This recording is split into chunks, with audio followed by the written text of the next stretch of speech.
Olá pessoal, boa tarde.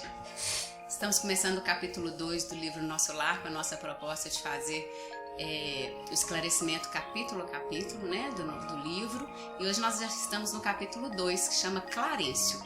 Lembrando um pouquinho do capítulo 1, nas zonas inferiores, aqui a gente falou, estava descrevendo o lugar que o André Luiz estava, né, naquele lugar obscuro, bem triste. Ele ainda continua nesse lugar, nessa região.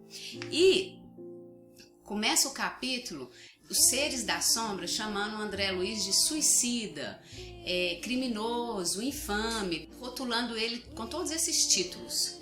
E ele ficava procurando esses seres, ele ficava olhando para ver, e de relance ele via umas sombras, ele via esses seres que estavam gritando com ele o tempo todo. E ele saía em luta para ir com esses seres, ele até esmurrava no ar, ele tentava pegar esses seres, mas ele não conseguia, porque eles se escondiam nas sombras, e isso gastava muito a energia do André Luiz. Então tá falando assim, ó, de relance nas trevas, ele ficava desesperado, tentando perseguir esses seres, porque ele ficava enraivecido mesmo com a acusação de ser suicida, de ser um criminoso e tudo mais. E ele continuava ouvindo as gargalhadas irônicas o tempo todo. E isso deixava ele muito nervoso, muito desanimado. Ele ainda sentia muita fome, muita sede.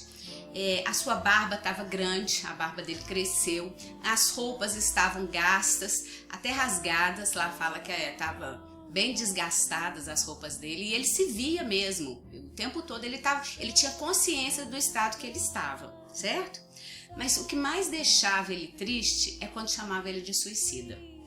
Ele pensava assim, esses seres estão errados, ele sentia uma raiva mesmo, ele sentia raiva, tristeza, desânimo, porque esses seres irritavam ele, chamando ele de suicida. Ele achava que até infeliz ele aceitava, que ele era infeliz mesmo, mas suicida estava agredindo ele, porque ele lutou até o último minuto para preservar a vida dele quando ele estava encarnado.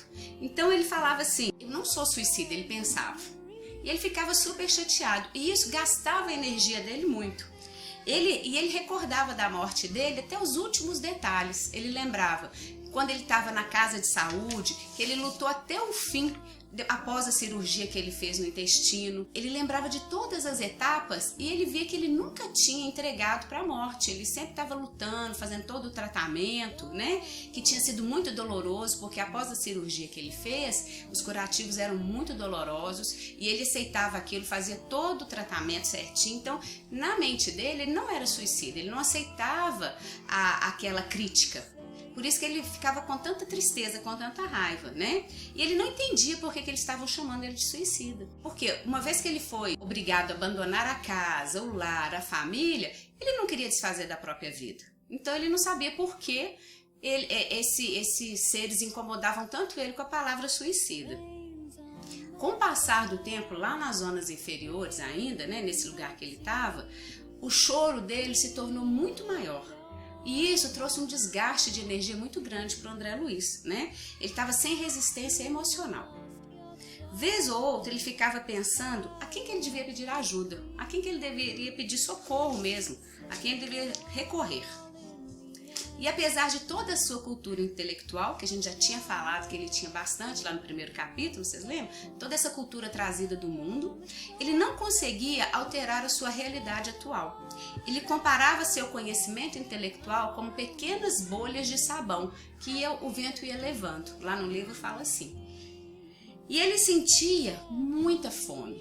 Às vezes ele estava caminhando na estrada e ele via ao longo da estrada um filete de água e verduras verdinhas, assim como se fossem folhas que ele poderia comer. E ele se lançava ali com muita ânsia, com muita fome, imaginando que estava comendo aquilo. E na verdade aquilo era uma criação da mente dele. Na verdade ele estava sugando a lama daquela região que ele estava. Então ele nunca saciava a fome dele, né? Ele sentia fome, sede, cansaço, tudo isso. E nesse ambiente todo, ele nunca recuperava as energias, ele só estava sendo ficando mais e mais desgastado. Muitas vezes, durante essa caminhada dele, que lá que fala que era uma estrada de uma caminhada sem fim, muitas vezes era necessário se esconder das enormes manadas de seres animalescos. Era como se fosse um bando de seres com cara de feras e feras insaciáveis. E ele sentia muito medo.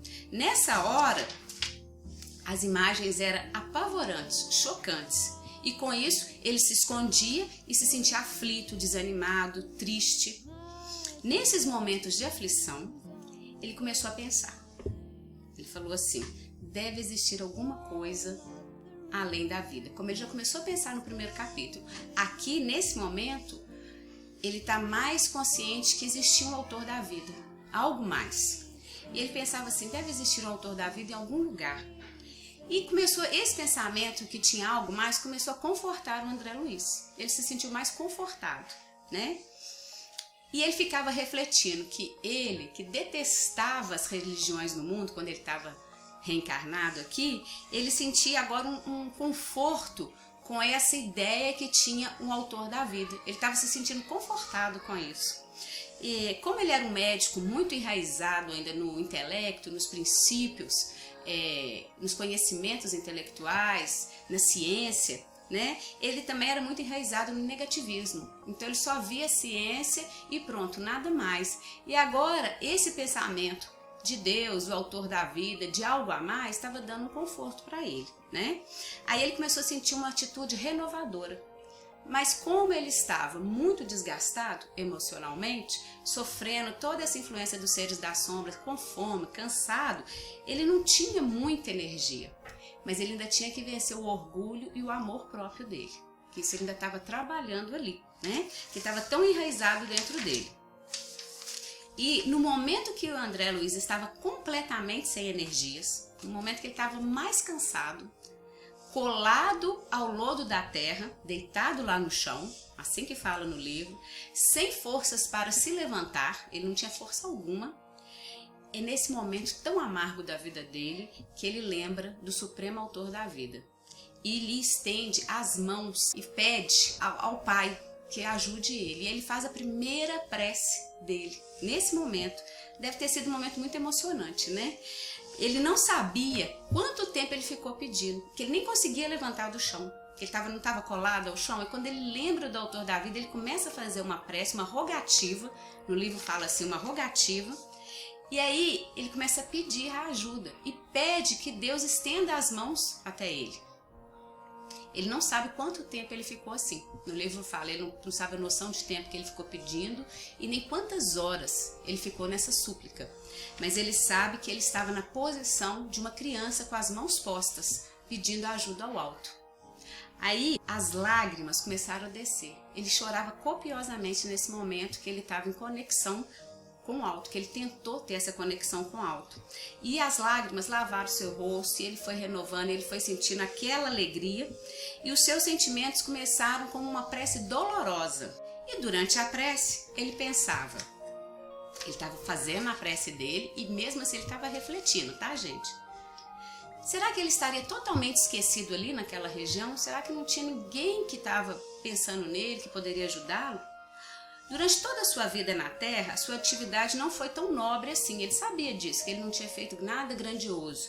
Mas ele também não era filho de Deus? Aí ele pensava assim, o pai agasalhava as aves em ninhos, né? Protegia as flores dos campos. Será que esse pai também não poderia perdoar ele os erros que ele tinha tido, já que era um pai tão caridoso? E nessas reflexões dele, durante a prece, ele fazia esses pensamentos. E nesse instante, gente, deve ter sido o momento mais emocionante para ele. Porque nesse instante, dentro daquela neblina que tinha na região, que vocês lembram que eu falei que era uma neblina densa? Abre-se essa neblina e o André Luiz vê um velhinho, apareceu um velhinho muito iluminado. Ele fala assim, um velhinho simpático e paternal, vai se aproximando dele. Na verdade, ele pensa que é um emissário dos céus, e é realmente, né? E esse velhinho olha nos olhos de André Luiz e diz, coragem, meu filho, o Senhor não te desampara. Nesse momento, o André Luiz entende o verdadeiro significado da prece, da oração. E aí, depois de tanto sofrimento, ele pensa, apesar de tanto sofrimento, depois de se sentir tão humilhado, vencido, extremamente cansado, necessitado de tudo como ele estava, né? Ele percebe um bálsamo na alma dele, um descanso né? Ele sente que a prece tinha atingido o coração dele, ele estava realmente aliviado, principalmente quando ele vê o velhinho paternal chegando perto dele. O André Luiz estava muito emocionado e chorando profundamente. Ele quis agradecer esse consolo que ele estava recebendo, mas ele não conseguia, que ele estava sem força para perguntar. Aí, juntando todas as suas forças, ele pergunta: quem sois, generoso emissário de Deus? E o benfeitor sorri e responde: chama-me Clarencio, sou apenas teu irmão. E Clarencio diz a André Luiz: fique calmo e silencioso, porque você precisa repor as suas energias. André Luiz estava muito cansado, né? Nesse momento, o Clarencio chama 2 companheiros da equipe dele para dar assistência e os primeiros socorros ao André Luiz. Aí, os 2 companheiros do Clarencio, lá, os 2 trabalhadores, estendem um lençol muito branco, que vai se transformar em uma maca improvisada, e eles colocam generosamente o André Luiz nesse lençol. E aí o Clarencio fala: vamos sem demora, porque precisamos chegar imediatamente ao nosso lar. E aí eles encaminham o André Luiz junto com a equipe lá do Clarencio para seguir imediatamente para o nosso lar. E assim termina o nosso 2º capítulo, gente. Muito obrigada!